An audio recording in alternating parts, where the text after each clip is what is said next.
if you want to learn swimming, you have to jump into the water. Without it, you will never know you can swim. A lot of students have approached me and they have been talking about how they struggle with time management, especially in reading and writing. And I think in IELTS, time management matters way more than any other test. One of my students who got 9 in IELTS, he said, Miss, I don't know what was the text about, because I used the techniques that you taught. Like you just go with the scanning, skimming, intensive. They may have a visa issue. They may have to get things done within a certain period of time. So let's say I've got like 2 weeks to prepare. How can I prepare? It is possible. It is possible. It is possible. Okay. Nothing is impossible. It is.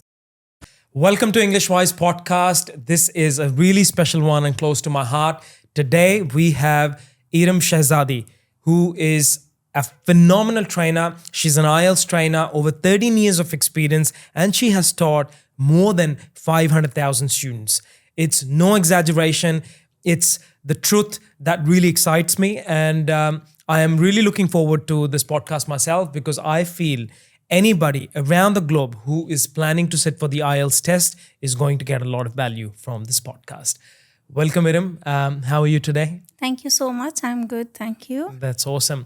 I'll go straight into the questions I had in my mind about IELTS exam. Some of the pain points which I feel that students go through from my experience of 15 years plus. There's one thing that I often see, that students struggle to get 7 in writing. Mm-hmm. I've seen thousands of students stuck at 6.5 in writing. Mm-hmm. And I just wonder what they're doing wrong. Mm-hmm.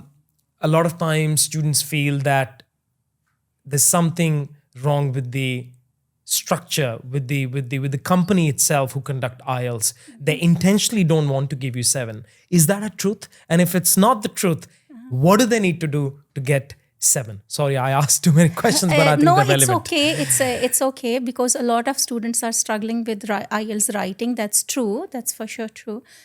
The reason is what I believe, that most of the students are not familiar with the assessment criteria. They don't know what examiners are looking from their paper. So all they do is they have a lot of ideas in their mind. They feel like to give all the ideas to the examiner without any pattern will give them score. So they don't have sometimes pattern. There are different reasons, but I'll just summarize few points. Number one, they don't have the format. They just write without format, without structure. Number two, they write everything. They write everything what's in their mind. So some ideas will go like irrelevant, not relevant to the topic. Correct. So they're deviating from the topic. And also they think that only vocabulary will increase their score. But that's not true. Because sometimes they're using some words unnecessarily. They feel like peculiar words will give them score. But it's not only vocabulary. Vocabulary is only 25%. Right. So to know the format, to know the assessment criteria, how you are being assessed, and also they need to know the whole structure. Right. And how can they find out what's the right structure? What's the kind of vocab? Because there's so much content on YouTube these days.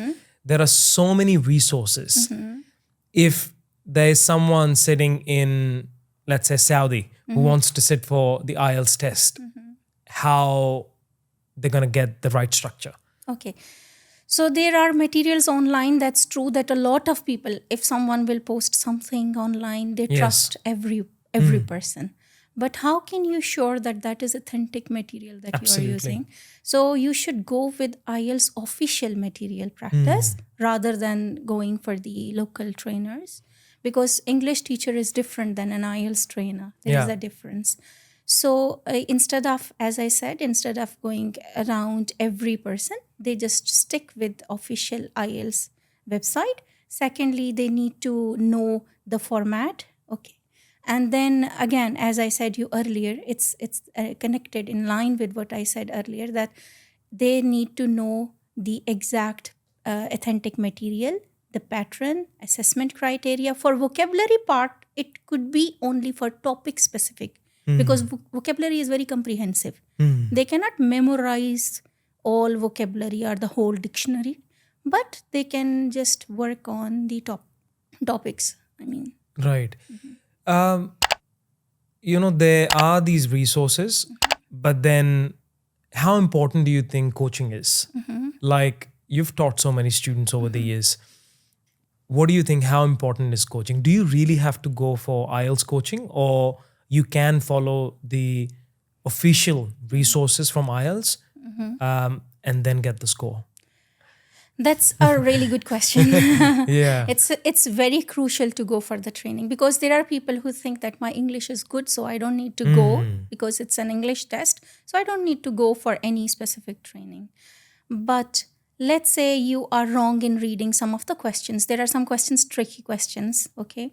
If you're not sure about the strategy, you are wrong. You tried 5 tests, in all 5 tests you are wrong. Till the time nobody is explaining you what's wrong in this, because that was your first understanding for the test. You tried 5 tests, you're wrong in all 5, because you did not analyze your mistakes. So till the Correct. time nobody is helping you that this is what you have done, this is what you were supposed to do, how you will improve without directions? Absolutely. Yeah. So what we're really talking about here is that you may have all the resources, but what you're going to miss out without coaching is the feedback. Yeah. Because there's nobody to guide you. Yes. Also in writing, let's say, if you have written something, how you will assess yourself? You are writing 100%. Absolutely. Then still you get 6.5 or 5.5 band score, because who will tell you that you are wrong here? Yeah. Even if you're giving it to an English teacher, maybe the English teacher will check only the grammar and vocabulary. How they will know how it is being assessed? Yeah. Which makes sense. And also, it is important that you get training from an IELTS trainer, not the English trainer. Am I right? Is there a difference, or it doesn't really matter? Can an English teacher train someone for IELTS, or this teacher has to be like an IELTS coach? Actually, till the time, I'll just give you a simple example and you will understand the whole story. If you want to learn swimming, you have to jump into the water. Without it, you will never know you can swim. Yeah. Right? So if an English teacher who has never taken IELTS by himself or herself, the teacher is also using the resources like you, then they are preparing and teaching to the students. But there are many things, because they never tried by themselves, how they can teach. Even a teacher, an English teacher, who has taken 7.5, teaching is different than taking the exam. So an IELTS trainer who knows how it is being assessed may guide you better than an English teacher. English teacher, okay, may teach you based on your vocabulary and grammar, maybe structuring the essays as well, but it has a proper format, the structure that you need to understand.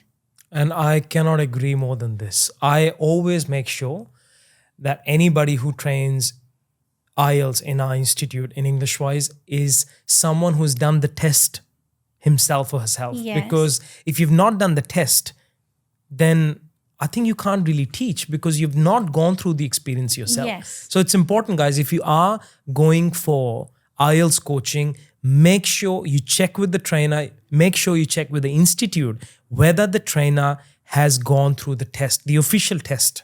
Yes. Because if they have not gone through the test themselves, then probably not a good idea. Yeah. So, yeah. I have been thinking about the time management too. Over the years, a lot of students have approached me, and they have, been talking about how they struggle with time management, especially in reading and writing.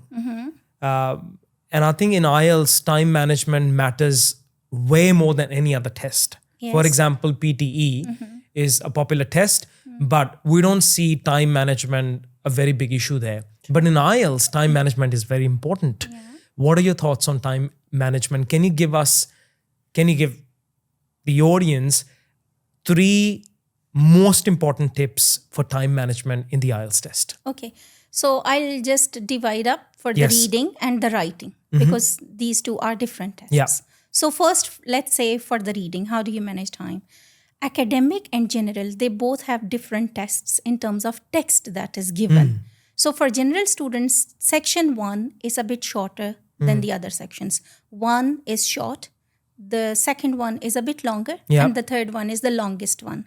So if they manage the time, they should not stick with one section. They can give 15 minutes to section 1, 15 minutes to section 2. The third, that is the longest one, they can give half an hour. So in this way, they can manage their time 1 hour for the reading. But for the academic students, they should read the title of the passage. So if they're interested in the title, it means they have a bit knowledge about it. They will spend less time on that passage. They can start, but it's not necessary you start from passage 1 and then 2 and then 3. Right. And use techniques, skimming, scanning, intensive reading. It's not necessary to read everything. You waste your time when you start reading passage. You know, one of my students who got 9 in IELTS reading, when he stepped out of the room, he said, Miss, I don't know what was the text about. Because I use the techniques that you taught, like you just go with the scanning, skimming, intensive. And when the other student asked me what was the text, I don't know about the text. I just focused on accuracy, how many answers are right in that time. Okay, now second. So in reading, don't stick with one question. No need to read everything. Skim like newspaper. How do we read newspaper? That we don't read everything. Correct. There are many words new to you. There are many words you don't know, but you still understand what is the news about. So likewise, you just skim and scan the text. Now about the writing. Everyone knows, or let's say most of them know about it, that writing task 2 has more band score than writing task 1. Yes. So it doesn't mean writing task 1 is not important. You always get a support. You get some score from task 1 as well. But task 2, what is the duration? 40 minutes. So 5 minutes for your planning, because when you are writing as well as planning, you cannot write it appropriately. 5 minutes is planning. 5 minutes introduction. 10 minutes body paragraph 1. 10 minutes body paragraph 2. 5 minutes the conclusion. So you have spent 35 minutes. You still have 5 minutes to revise. To revise, yeah. Now you can check your vocabulary, your grammar, these things. That revision is really important, isn't it? Last 5 minutes. Because even professional writers, I'm an author, by the way. Oh, yeah, right. Yeah. So I know that even professional writers need some time to revise, to check, because when you're writing, you don't really care sometimes about the punctuation or grammar. There are slips also that you need to correct yourself. So time, it's allocating time for each section is important. So means no more than 5 minutes for intro, no more than 10 minutes for the first body paragraph or the second. So 10 minutes, you can say 2 or 3 body paragraphs that you're writing like this. Fantastic. Thank you so much. I think this is going to help so many students, because I hope so. reading and writing is a big challenge for most of students. And I think the tips you just shared are super good. And I think they're going to work for a lot of students. I'm really keen to know, what's that one main reason students are unable to get their desired score in the official test? Now, Yeah. just before you answer, Yeah. you have taught students across the globe, and thousands of them. And having that much of experience, one main reason, if you want to think a bit, but that one main reason and how they can fix that issue. My answer is lack of practice. They don't practice. They just know the format and then they dive into IELTS without practicing themselves. So they when they watch some YouTube videos, they may feel like, now I can do it. Like when you want to, I'll give you another example to make it simpler. If someone is teaching you how to drive, okay, instructions are given, you didn't practice. Can you drive a car now? It's not possible. Not possible. So you see how you know that what to do, how to start, how to use, but you never practice by yourself. So you cannot go ahead. Likewise, you know the pattern. You feel it's easy. Okay, 1 hour writing an essay, we have been writing essays for so many years, so we may write it. They just know what is the question, but they don't know how to do it. No practice. So all the answer will go on the same point, lack of practice. So theory alone is not going to solve the problem. Yeah. You have to practice. But many students are lazy. They just can't focus. they think that you have a magic pill.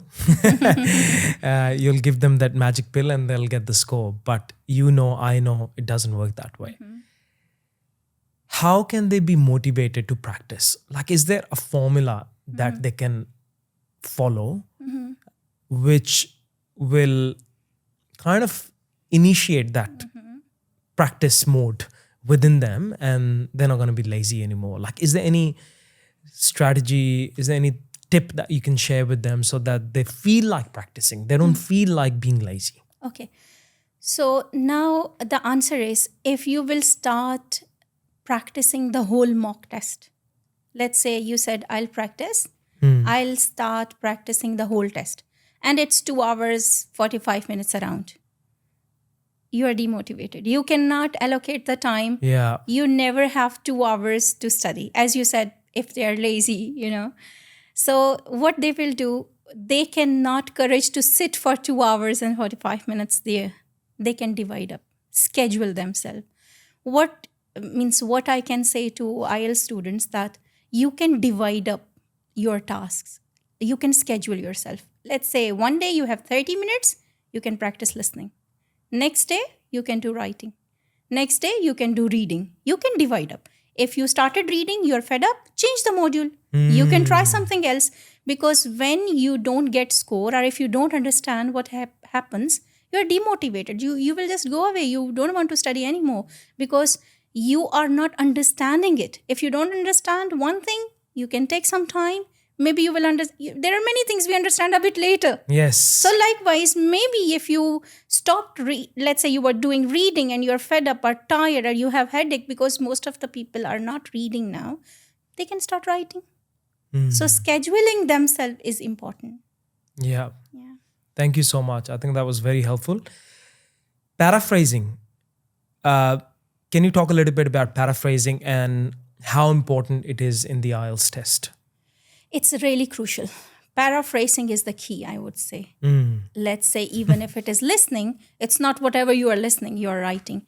That might be one reason most students in listening multiple choice questions lose the score, because they just look for the options, the words that are written there. They sometimes feel like, the word from option A was there and option B. It means you are focusing on words, not on the meaning. So if you don't focus on paraphrasing, your listening is failed. Reading, you never ever find the same word written in the text and also in the question. It is always 100% paraphrased. So if you try to find out a word, let's say there is a word written in the question, you started searching, scanning for that word in the passage, you won't find it. So paraphrasing in reading is also important. What about writing? If you keep on repeating the same words, it means you don't have vocabulary. Yeah. So when you are paraphrasing it, it means you know the language, right? Then what about speaking? I'll just give you a quick example. Yes. Let's say examiner said, what's your favorite color? You said blue. You answered the question. Do you think they really want to know what's your favorite color? No. Or you said, I like blue color. So you repeated everything. At the end, the word blue is there. You did not even paraphrase. If it is, so your speaking score is based on fluency and coherence. Yeah. Score yourself if your answer is blue or I like blue color. There's no paraphrasing. Means no vocabulary. Fluency and coherence. Vocabulary, grammar, pronunciation, nothing is there when your answer is one word. So you start paraphrasing when it is speaking part 2 also. Instead of repeating the same thing, let's say the topic is describe a book that you read recently. The student said, I'm going to tell you about a book that I read recently. You just changed from you to I. You didn't do anything. It means you don't have vocabulary to paraphrase it. Rather, if you said, I'm going to tell you about a novel that I read 2 weeks ago. So paraphrasing is not only changing the words, it's same meaning with your own style. Wow. Yeah, so paraphrasing is important across all the sections. Yeah, as I said, I have summarized listening, reading, writing, speaking. There is no test that is without paraphrasing. So this is the main key. There you go. And if you want to learn more about paraphrasing, Miss Iram is here. Yeah, sure, of course. Right. Anxiety, stress. I personally feel this can really ruin your True. test. Yeah. What are your thoughts on that? How important is your mental preparation in IELTS test? Of course, this is important. I remember when you asked the question, I remember a student telling me, Miss, the examiner was, I'm sorry to say, examiner was a British old lady and she was giving me a very static expression. Yeah. So I was so panicked. Even she was asking me simple question. I was feeling like maybe I'm wrong because her expressions were so static, neither positive nor negative. So whatever she was asking, the first question I lost, the confidence, then all the questions were like I couldn't answer properly. Right. So it is really important to speak confidently. And this will be done only by a lot of practice and meeting a lot of people also. By sitting in a alone room, some students think that I'll practice, okay, listening, reading, writing, you can practice alone. You are not disturbed. But for speaking, you really need gathering. If you are with other students, you have confidence to speak in front of, regardless of whoever is there. So you don't think the person is the examiner or the person is student. You feel like I'm talking to a new person. So imagine, I'll give a technique here, a tip here. Please. Imagine that you are not in an examination hall or a room. You're in a coffee shop. You started talking to a stranger. And the stranger started asking you, what do you do? That's what examiners are asking you from the beginning. Okay, tell me. So don't feel like it's an exam or an interview. Feel like I'm talking to a stranger. Yes. So in that way, maybe you will be okay. So I hope so. Yeah, so it's That in this- important yeah. to... sorry, keep going. Yeah. So I said it's important to talk to other people. You can also, okay, if you are shy enough, you cannot start directly going out now. Like today, you have gone out and started talking to the people. Okay, you can start talking to yourself in the mirror. You can see your expressions, how you are talking, your hand expressions. If you're really, concerned about how I will look like, because some students are asking, Miss, what should I wear when I go in front of examiner? Should I smile? And I say, hi, good morning. Maybe examiner is giving me good band score. Forget all these things. Be natural. Don't say something that you don't do. Yeah. Many people will say you on YouTube, make a story. Okay, in part 2, maybe you can make a story. However, but I think that if you're true enough, you can develop your answer more. Let's say examiner said, what do you do in your free time? You said, I love reading, because you want to impress the examiner that I'm a reader. What about next question? What book you are reading in these days? And you don't have answer there. Yeah. So being natural is okay.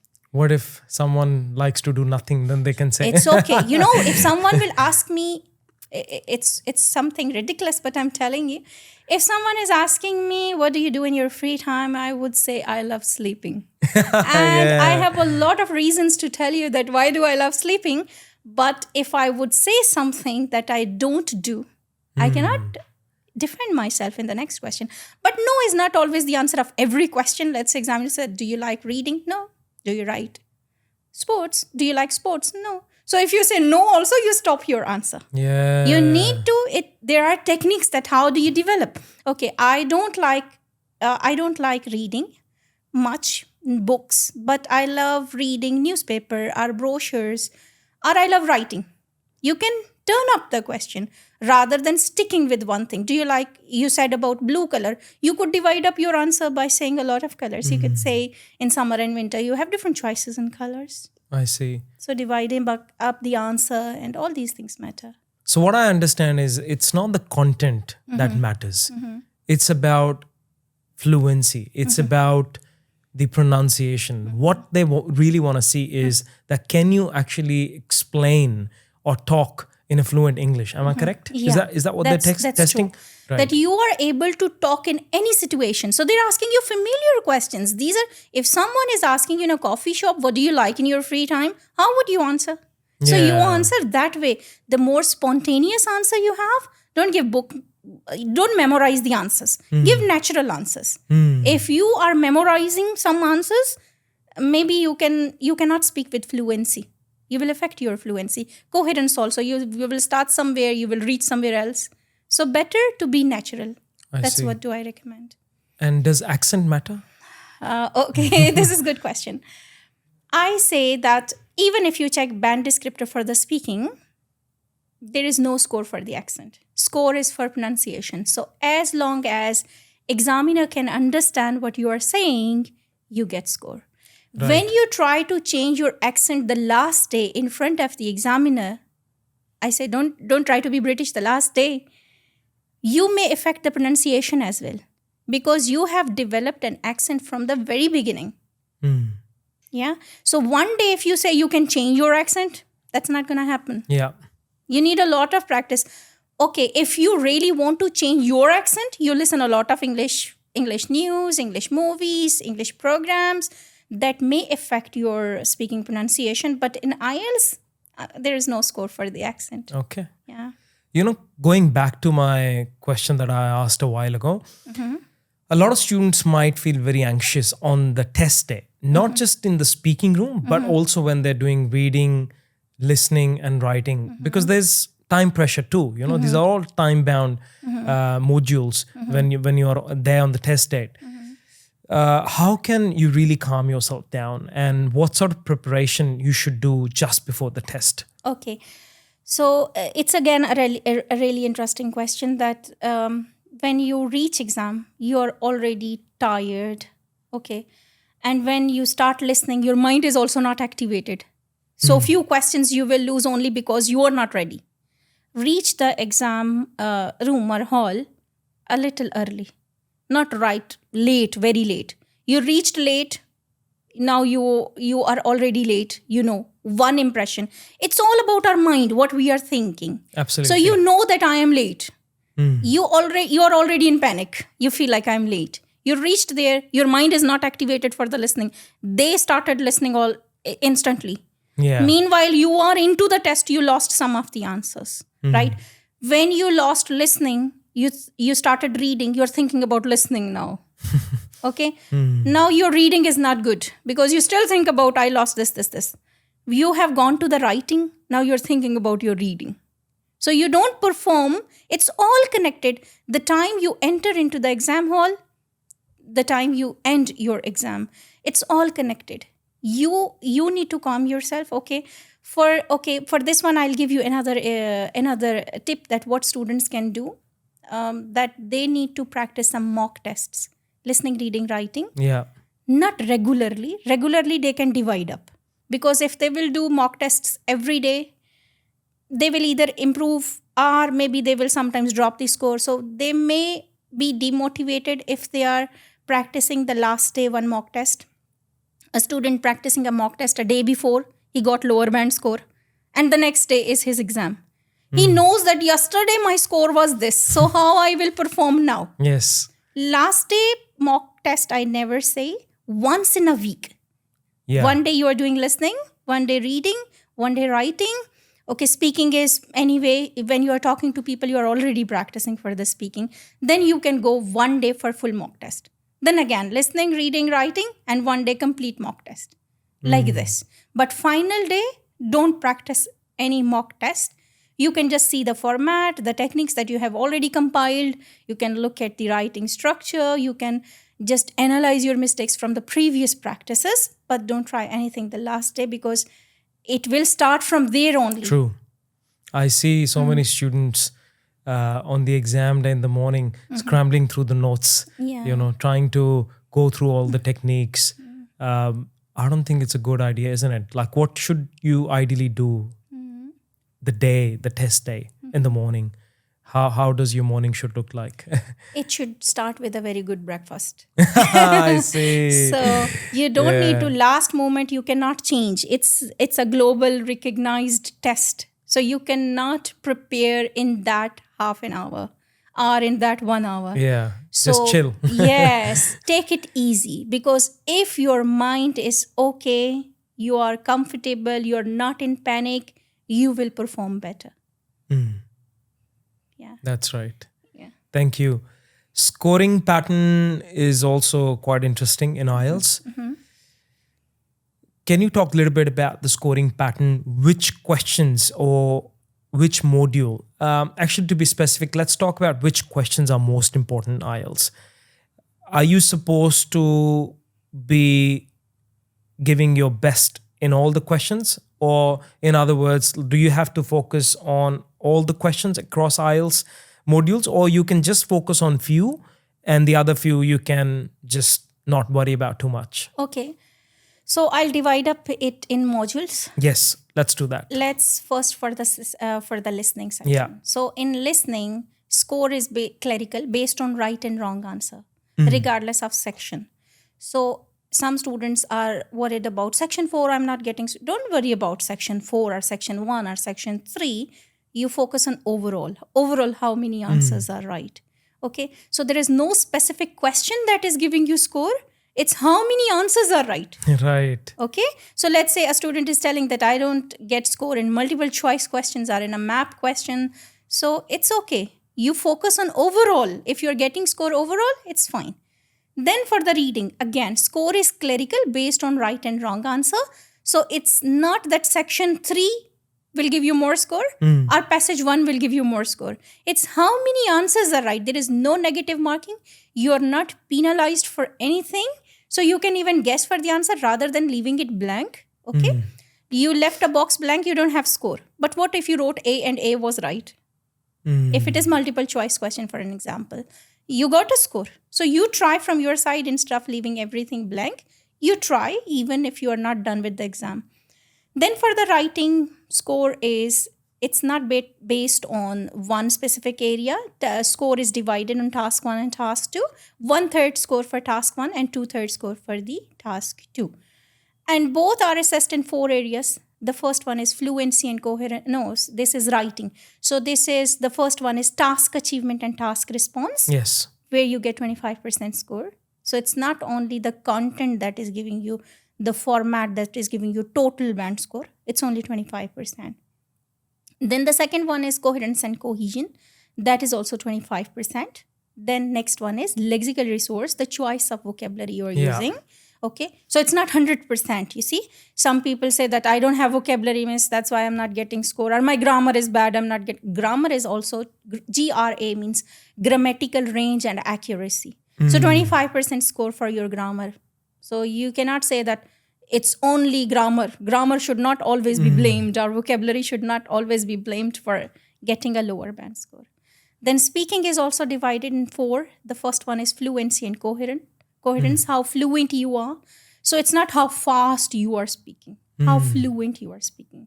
Coherence is also important. Examiner asked something and you answered something else. Right. Losing coherence. How relevant you are. Yes. Right. So let's say examiner said, what's your favorite music? Or what kind of music do you like? You said, I like music. I'm a singer myself. I always, you just heard the word music and you thought that I need to speak about the music. It means you are losing the coherence. The moment you realize, here also you need to calm yourself, even if you realize I am wrong. You're answering the question. You realized that that was not my question. You understand? Examiner said, what kind of music do you like? And you started talking about music, but not about the kind of music. The moment you realize, don't say, I'm sorry, let me say it again. Connect it somehow with the question. Use technique. By this, what I mean is, okay, connect somehow with the question. Why I'm telling you all this is, and you answer. The moment you realize, answer the question. Because you are using the approach, you're first developing it and then answering, but must answer the question. Otherwise, you're losing coherence. Okay, so fluency and coherence is one. What is the second one? That is lexical resource, the choice of vocabulary. So as I said earlier, paraphrasing. The answer is in your question, how much paraphrasing is important. Yeah. So instead of repeating examiner's words, you can paraphrase. I don't say always use advanced words or idiomatic expressions will give you good band score, but they should be natural. Who says that it's raining cats and dogs nowadays? Yeah. So you should know what idiomatic expression should I use here that looks natural. Who says apple of my eyes now?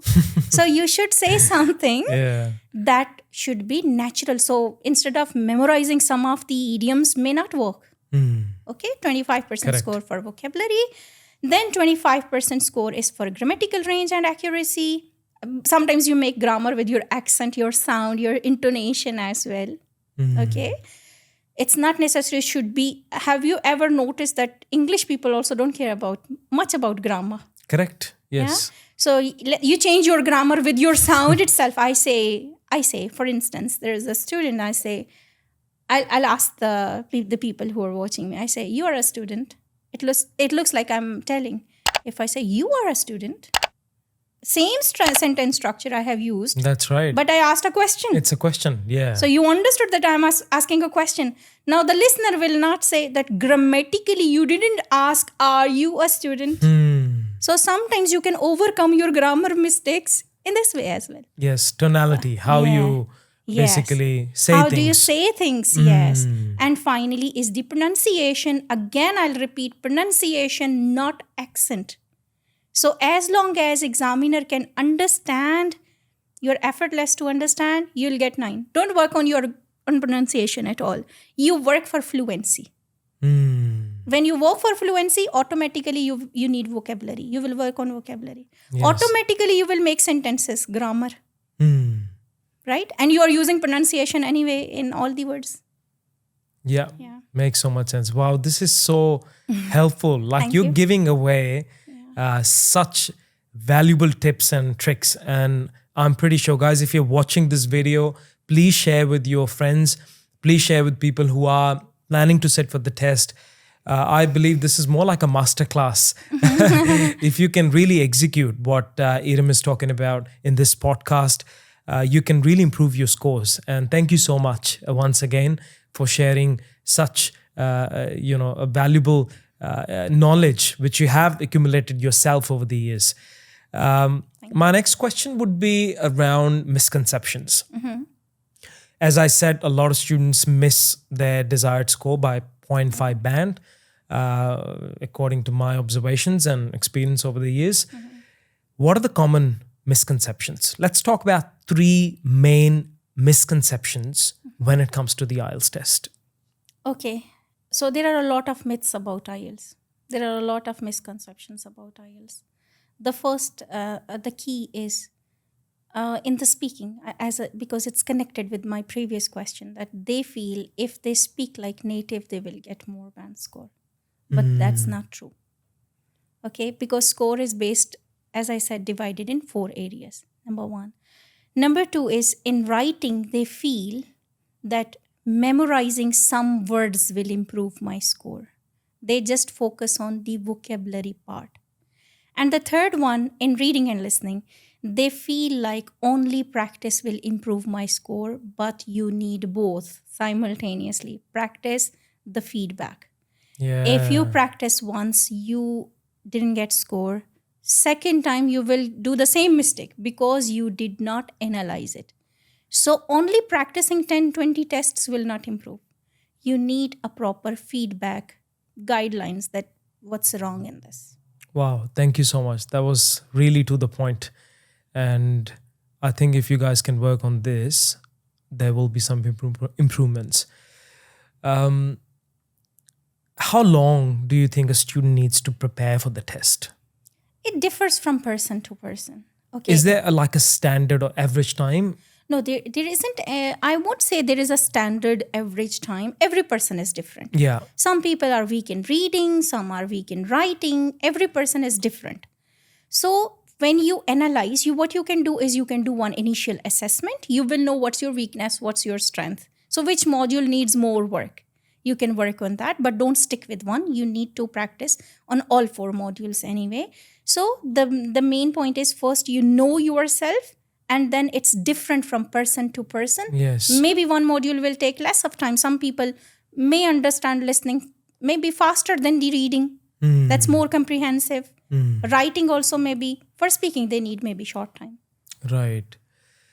And do you think it matters like what school did you go to? Did you study English at school when you're preparing for IELTS? How much a background of a student plays a role when they're going for the test, especially preparing for the test? What are your thoughts on that? It's not always important, okay? Because those who came from a background, they didn't study in English school. Yeah. So they feel like I cannot do IELTS. Yes. No, you can also do IELTS. Okay. So it's not only the school that you are learning. You're learning all around. You are living in a society. You meet every day some people. I have seen a lot of people. You might have seen taxi drivers who never studied, they speak very good English. You see Yes. grocery, you go to grocery, they speak English to you. So it's not only the school that matters, it's the society that matters. It's the people you meet matters. So if you go to a good place where you see some educational people who really know something, you're always learning. Yes. You go to some people who have always misconceptions and myths about it, they will always misguide you. That's right. So you go to the right people, definitely that matters. But sometimes I feel students may not have the opportunity to be in the right environment where they should be. They may not have people around them who can speak English. It's just not the right environment. Let's say if you are really in some rural part of the world, what can you do in that situation? How can you improve your English and also prepare for IELTS if you have to? Social media plays a great role here. Right. Yeah. I agree. Yeah. So instead of, let's say you don't have people around you who can guide you perfectly, or you don't have time to talk to them and learn something, why not try social media? Right? You can watch some BBC English news. You can, because in that way you will be listening. So when you're listening, you are automatically learning. You can watch English programs. You can make friends online. You can make friends online socially. You can I agree. you can connect with the people you think, because there are many social platforms people use their title also. So why not to connect with the people? Let's say you want to connect with English teachers, so you connect with English teachers. Yeah. So English teacher will definitely post something in English. So you will be learning from it. You started writing comments about it. You are already socialized there. Yes, that's so true. Because of the social media, you have the whole world in front of you. Yes. Yeah, I agree. You can join some communities on Yes. Facebook, Yeah. and I think you can learn a lot on these communities. I agree. Online coaching versus face-to-face coaching. After COVID, we've seen that a lot of students are interested in online coaching. What do you think? Is there a difference between online coaching and face-to-face coaching? Can you get the same value in online coaching compared to face-to-face coaching? In terms of value, it's a tricky question, because I have seen students getting a very good band score in online classes as well, and getting a lower band score in face to face. Yeah. So it's always a different story. When you're attending online, how do you attend? That also matters. You are doing something you are not into exactly in the class. Let's say you are eating also. You speak. The trainer is talking. How will you understand? Interaction in physical classes is more. That's for sure. Yeah. Because by the way, you are live with the trainer. You can ask even online questions. The trainer may answer you there itself. But when you are in a classroom, maybe you have more interaction with other people. You can do the work in groups, in pair work, in group work, rather than doing alone. When you are in an online class, you're doing everything alone. And but for IELTS also, let's say if it is listening class, how do you attend listening online? Tell me. Okay, if it is reading class, how do you attend reading online? Then what's the use to come online? Yeah. You can do it by yourself as well, like a self practice. It's better to go, means my recommendation, means my plus point will go for the face to face classes more. However, if there are some constructions, let's say you have some Limitations, problems, yeah. maybe you cannot go for face to face, but when you're doing online, you need to be committed with the study. There should be a plan, a study plan that you need to work on. I think online is as good as face to face, but as you rightly said, you have to be committed. You have to be more focused. Yes. Because you may not have all the advantages, extra advantages you may have in the face to face class.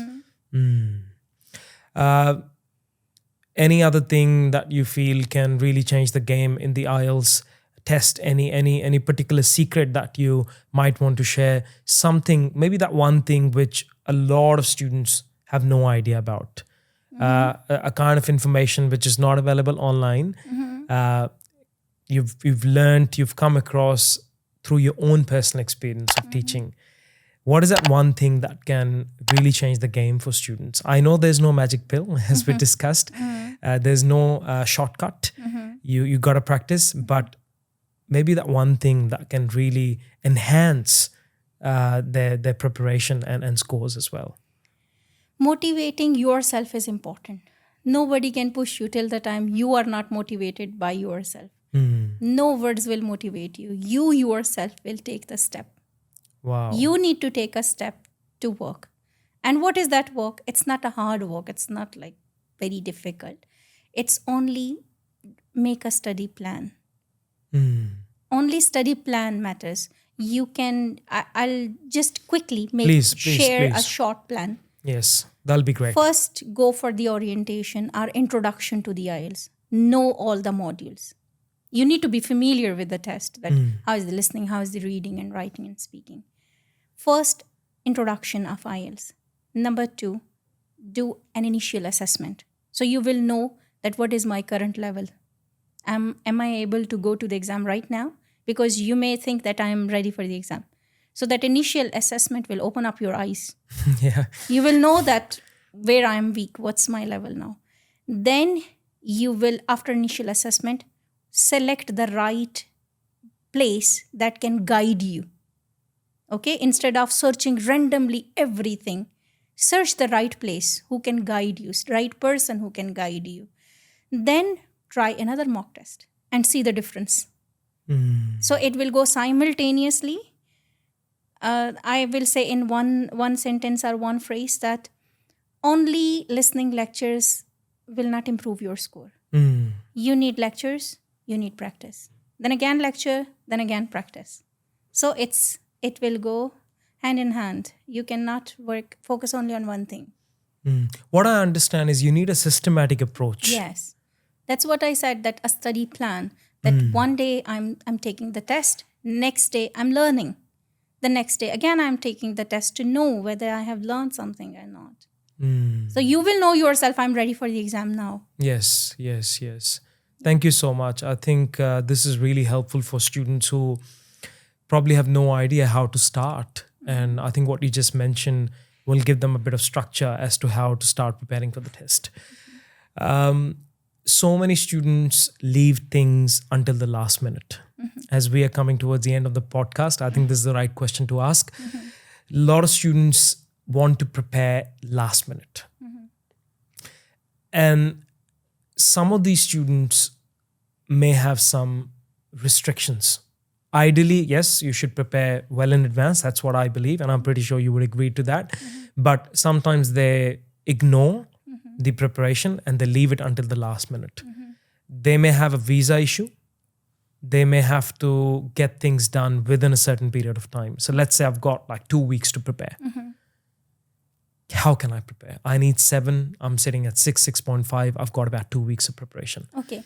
In that situation, it's like a crash course or limited period of time. How can they prepare for the test? How can they make sure that they get the score? Okay. So this is also not the last moment. You still have 1 week. Yeah, 1 week or 2 weeks. Or let's say 2 weeks also. Consistent practice is important. So without practice, you cannot go. That's for sure. Nobody will book the exam today itself, that I'm taking the exam. There is no emergency like this. At least you will know a week before that I need to take IELTS. There is no other way. I have not studied anything. I don't know anything about IELTS. Now what to do? Take the step now. You still have time for one week. No, don't panic. Let's say not even 2 weeks. You have 1 week time. You have 4 modules. If you understand one module one day, you are learning 4 modules in 4 days. First day, you focus only on listening. Second day, you focus only on reading. Third day, writing. Fourth day, you focus on your speaking. You are still prepared. So without knowing it, never dive into IELTS. Because you may get a score. There is no pass and fail in IELTS, yes, as everyone knows. But if you really want to get a higher band score, one day do a lot of practice on it. Let's say you didn't get 9, because in one day it's not possible, but at least nearly to your requirement. If you're getting, now forget about listening, go for the reading, start working on reading, because if you stick with listening, you cannot complete your other modules. Listening, you learned one day listening, finished, go to reading, finished, go to writing, then speaking. Next day you can try a mock test. Yes. Next day you can just meet someone, search something online, and just get some ideas that how you can cover the things. It is possible.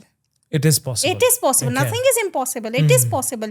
People study even in 2-3 days. Yes. There are some people who already have background in English, so they know about they don't know about IELTS, but they know about English, because IELTS is what? International English Language Testing System. Correct. So anyway, it's language. If you know the language, you can just take the exam in a week, maybe. And guys, if you have really less time, maybe Miss Iram is your solution.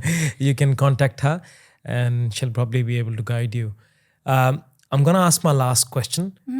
This question is, I think I'm just going to kind of rephrase my first question, which I asked you in this podcast. Okay. What is the difference between a 6.5 writing in IELTS and 7 band writing in IELTS? What really changes in that 0.5? What is that 0.5 that will make a huge difference? 6.5 and 7 band, that difference in writing. Okay. Overall, in general, I will say, because people may have different problems in listening, one grammar, or maybe let's say coherence and cohesion, or the content. So updated material on internet they can find from IELTS official website. IELTS writing band score is recently, last year in May, is updated. So they can just they can just search online for that band descriptor for the reading. If you know what examiner is looking for from your paper, you may perform better. So you just need to understand that band descriptor. If you understand that, you know what to present. Right. And what do you often see is missing in a 6.5 writing score? I mean, I know you're not an examiner, but what do you think students really miss It differs. when they score 6.5? It differs, because because some people are weak in one area but strong in the other one. So it's not one. It's not clerical based on right and wrong answer. Right. So as there are 4 areas, so every person is different. To know yourself is important. You need to know that I'm weak in this. I don't know the format, or maybe I don't know how to structure it. I don't know what is the vocabulary I'm going to use, or what grammar, do I have any grammar mistakes or not. First, you need to know yourself, then only you can work. Every person even if everyone is getting 6.5, they all have different mistakes. That's so true. And I also like the fact that you must be aware of what's latest in IELTS, what's the expectation, if there's anything that has changed in terms of the updated system. And I think then you can kind of organize your writing accordingly. Yes. Thank you so much. It was a lovely podcast. I really enjoyed, and I would like to thank you for coming in today. And I feel that through this podcast, you have helped thousands and thousands of students, most likely millions of them. Guys, if you have any questions, if you want to connect with Miss Iram, you can do so via Englishwise Dubai. And feel free to put your questions in the comment section, and we'll be more than happy to answer them. Thank you once again. Would you like to say anything to the audience before we kind of wrap up? Thank you very much for all these things and for the session. I hope we have helped some of the people. But if you have further questions, I would say that you're always welcome. You can comment. You can come to us if you are here in Dubai.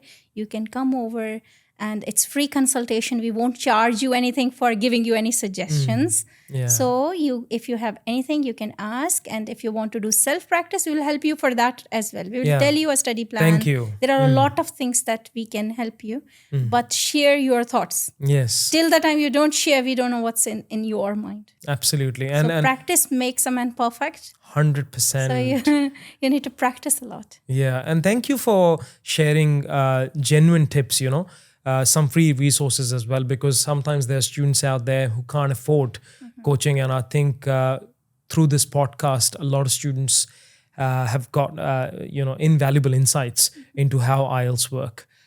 Thank you once again. I look forward to doing another podcast with you sometime soon. Okay, sure. Yeah, thank you guys. Thank you so much for watching this. We'll be connecting with you once again soon. Thank you.